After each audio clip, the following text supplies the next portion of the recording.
university, in our education sector. Yeah. Today we are just looking at universities. A lot's happening. Lecturers are now down their tools because breakdown in communication between them and the employer. Cyprian Ombati, the National Vice Chairman of UASU, is our guest. Okay. So now, just before we went to the break, we're talking about, so what was the straw that broke the camel's back? And looking at what SRC may or may not have recommended, and then what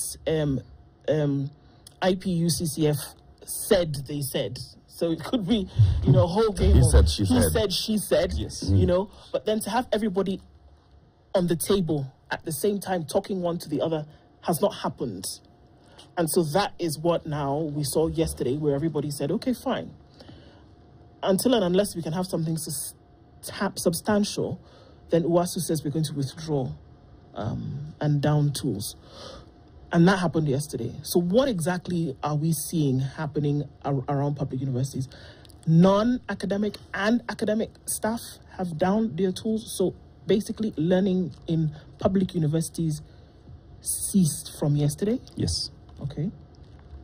And what would it take to come back to the negotiating table? For us to come back to the negotiating table, where we have reached, it requires an interministerial committee. That is now the level where we are. That is the only thing that we'll be able to sort out the problem that we are having. But sending us back to IPUCCF or vice chancellors is a wastage of time. I want to say that 2021-2025 CBA is a very special CBA because this one was going to bring almost an end to all the ills in public universities. And how? One, because as I said earlier, we had agreed with them that going forward, let us have negotiation taking this nature or route, which they have given a turn back on. Let me talk of when we went to the negotiating table, the issues, so that they are able to come out clearly why we are where we are now. One, when you look at public universities, we are now being told that our fees will be paid from students. Our salaries will be paid from the student fee. We are asking why that kind of discrimination when all other government workers or public workers are paid from the exchequer. So that's another problem we are having on the table.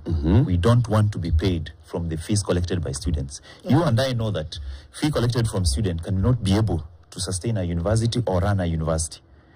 If they tell us that, then we expect doctors who are treating at KNH, doctors who are treating at Jaramogi Oginga Odinga Hospital in Kisumu, to also be told, together with nurses and clinicians, that whatever you collect as payment from fees is what pays your salary. That is to pay your salary. Police officers, what you collect from fines and whatever criminals pay there, use that. We don't want to go that direction. We want our salaries to come from exchequer. Another thing. What has been the practice so far? So far it comes from exchequer. Monthly capitations from the government to university, then they pay our salaries. So it's part of the capitation? Yes, part of capitation. And you don't want it to be part of the capitation? If it is part of capitation, well and good. That we may not have a problem. What's the but issue? There is a new thing coming in. Right. Creeping in slowly, that going forward, we will be paid from the fees. And what's the danger with that? It means you can go to a university and students decide not to pay fees. And then you are told because what is fees? Is fees not those three things? The capitation that comes in form of, now we are calling it what? Scholarship. There's help, that's a loan to a student. Yes. And homestead contribution. Yes, yes. Those three make fees. Make fee. They are the ones that make fees. Before this, what was fees? It was help, it was out-of-pocket contribution, and it was the household. The household. Yes. And there was the differentiated unit cost coming from the exchequer. Those three were making fees. Yes, yes. The difference that we have now, that they are saying is coming in about 2 years from now, is they want whatever they collect from fee, as you have defined it, let that use to settle salaries and everything else, which we are saying a strong no. And I've given an example. Why are others not being told the same thing? Why should teachers, maybe let me use teachers, teachers in high school and primary schools, people pay fees there also. Why are their salaries being allocated and budgeted and given to TSC. We want the same, so that nobody will come and tell us that we haven't collected fees. Students are not able to pay fee. So at the end of the day, we cannot pay your salaries. We can only pay depending on what we have received. As we are saying, you can take all those fees if you want, but pay us from exchequer. The other problem that we have is harmonization. When it comes to public universities, as I said, you are a professor or a lecturer in one university and another one in another university. The pay is not the same because of differential allowances and something like that. We have said we want harmonization. It was there in the CBA. They have not addressed that because we want to have a pay that is equal across board. Okay. The other one, a question is, there, yes, just for clarification. A professor yes, who is teaching the most expensive course in a university, yes, yes, is he paid the same amount as a professor who's teaching the least expensive course in the same university? yes, that's what we have. Yeah. Should that continue being the case? Once you are a professor, you are a professor. Yes, because the requirement for you to be a professor are the same, depending whichever discipline you are doing. The professor, whether it's medicine, a professor of sociology, the requirements for them to reach there are almost the same. Okay, go on. Let me talk about the other issue that we have is annual increments. We have a problem there again. When you move across our universities, we have some universities that don't give annual increments to our workers. You find if your salary is 50,000, it is 50, 2021, 22, 23, 24. You know that in the public sector, salaries have annual increments, which is given. It is there in law, as our people are suffering because they are not given that. Reason? Reason being, a university comes and says, for example, for us, we are not able now to give you the annual increments because the amount of money we receive from the exchequer is not enough. That has also led to universities not being able to remit pension, to remit loans. Okay. I have a loan with a bank. You go to the bank, they tell you, the last 2-3 months, we have not received your pay. But my pay slip shows they deducted the amount. When you ask the university, they say we are sorting that. Some of our members, they have, banks are now auctioning whatever property or something that they have so as to recover the amount.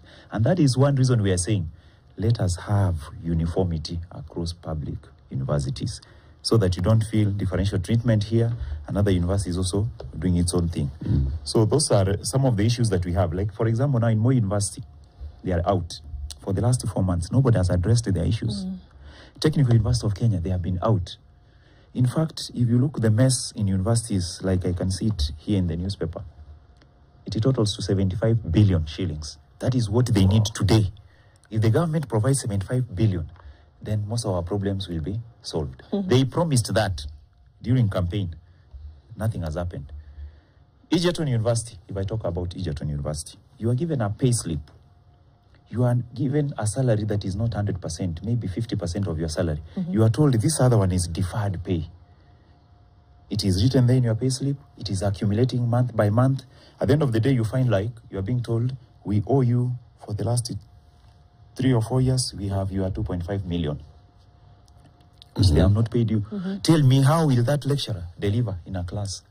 Yet he has not been paid. Nobody has addressed that. I hope now you are getting our point. Why we are saying, let us have one treatment across board so that our problems are solved once and for all. We saw education charter during campaign. You were there. In fact, you are the one who interviewed them. What they said there was very sweet. But now what is happening is very different. They took a ground. Yes. Because they said, going forward, nobody in university will have a deferred pay. Our people have not received that. Technical University of Kenya, here, in Haile Selassie Avenue, their pension scheme has gone under. You have been contributing for the last 15, 20 years, money awaiting your retirement. Now when your retirement is coming, the university tells you, we are sorry, we don't have money, including your own contribution, which you have evidence from payslip that they deducted this money. It's not there. Where is the problem? Again, the other problem is the financing at higher education. The government must accept that public universities must be funded by public.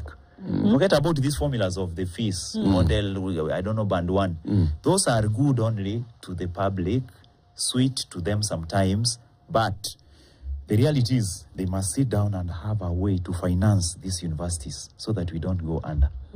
So those are some of the items we have in our CBA, which we feel, if they are addressed, and as I said, at the interministerial level, so that we don't want to go and meet the CS education. You talk to him, and yet the CS Treasury is not aware how much is required. They have not set aside enough money.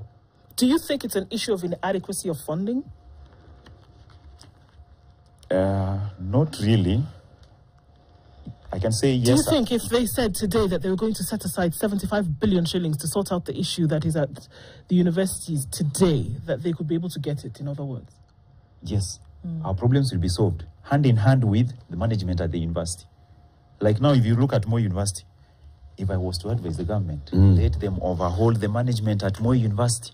Let us have a fresh management. But as you have said, if government today sets 75 billion, then our arrears will be paid, our pension will be paid, our bank loan arrears will be paid, our harmonization will be done, and they sustain it going forward.